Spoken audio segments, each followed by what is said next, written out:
पवारांचं आता अंत्यदर्शन घेऊन मुख्यमंत्री आणि उपमुख्यमंत्री पुण्याकडे रवाना होणार आहेत, अशी देखील अपडेट आता सध्या हाती आलेली आहे. अगदी. आणि दीपक, अजित पवार यांना दिलखुलास असं व्यक्तिमत्व खरं तर त्यांचं होतं. त्याचेच काही पैलू आपण बघूयात. मी तुम्हाला सांगितलं होतं, शेवटच्या सभेत कोणीतरी काहीतरी भावनिक करण्याचा प्रयत्न करतील. या आमच्या एका पट्ट्यांनी डोळ्याचं पाणी काढून दाखवलं, मी पण दाखवतो.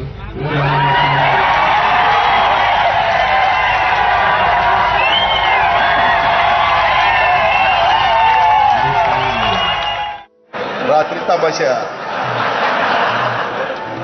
ती यात्री ती पाटील बाईला बोलवायचं नाही का? काय तिथं ना गौतमी पाटीलचा विषय आहे की ते रात्री कार्यक्रम झाला मावळामध्ये, ती एका बाईला समोर नाचली. तुला काय वाईट वाटतं की बाईला समोर नाचेल, नाहीतर आणखीन कुणासमोर नाचेल? तुला काय त्रास होतो?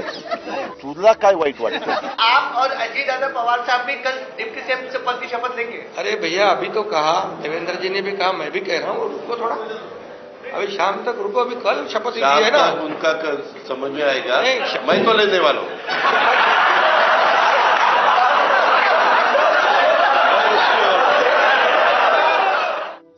तुम्हाला माहिती, माझ्यावर 70,000 कोटीचा भ्रष्टाचाराचा आरोप झाला ना. ज्यांनी ज्यांनी केलं त्या सगळ्यांसमोर मी सरकारमध्ये आहे का? आहे ना? नावाबद्दल कोणाचं काही दुमत असायचं कारणच नाही. मला देता येते का नाही बघतो नको पण काय पुन्हा टाळीमध्ये विचारून काय खोटा बोलणार ते दिलं नाही. मी फक्त तिथं विचारतो, मागं जसं देता आलं तर इथंही देता येईल.